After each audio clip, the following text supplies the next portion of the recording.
आपण पाहत आहात महाराष्ट्र टुडे न्यूज। सोने गहाण ठेवून घेतलेले कर्ज फेडत नसल्याने एका सोने व्यापाऱ्याने कर्जदाराविरुद्ध आरसीए पोलीस ठाण्यात तक्रार केली।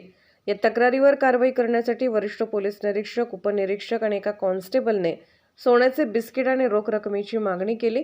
आधी पैसे घेऊनही पुन्हा लाच मागणाऱ्या पोलिसांची व्यापाऱ्याने तक्रार केल्यानंतर लाचलुचपत प्रतिबंधक विभागाने वरिष्ठ निरीक्षक मुरलीधर करपे, उपनिरीक्षक राहुल जाधव आणि कॉन्स्टेबल गणेश मोजार याच्या विरुद्ध गुन्हा दाखल केला आहे।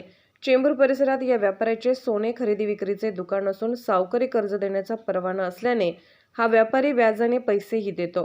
3 ते 4 जणांनी सोने गहाण ठेवून त्या बदल्यात कर्ज घेतले होते, मात्र मुद्दल व्याज दुप्पट तिप्पट झाले तरी कर्ज फेडत नसल्याने व्यापाऱ्याने या कर्जदारांविरुद्ध आरसीए पोलीस ठाण्यात तक्रार केली।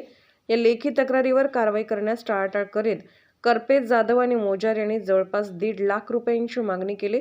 व्यापाऱ्याने ही रक्कम दिली, मात्र तरीही कारवाई केली जात नव्हती। वरिष्ठांना देखील खुश ठेवावे लागत असल्याचे सांगत पोलिसांनी सोन्याचे बिस्किट आणि 60,000 रोख मागितले। पुन्हा लाच द्यायची नसल्याने या व्यापाऱ्याने एसीबी कार्यालयात लेखी तक्रार केली। या तक्रारीची पडताळणी करून मिळालेल्या पुराव्यांच्या आधारे एसीबीच्या अधिकाऱ्यांनी या तिघांविरोधात गुन्हा दाखल केला आहे। या प्रकरणी तपास सुरू असून अद्याप कुणालाही अटक केली नसल्याचे एसीबीने म्हटले आहे। महाराष्ट्र टुडे मराठीसाठी ब्युरो रिपोर्ट, मुंबई।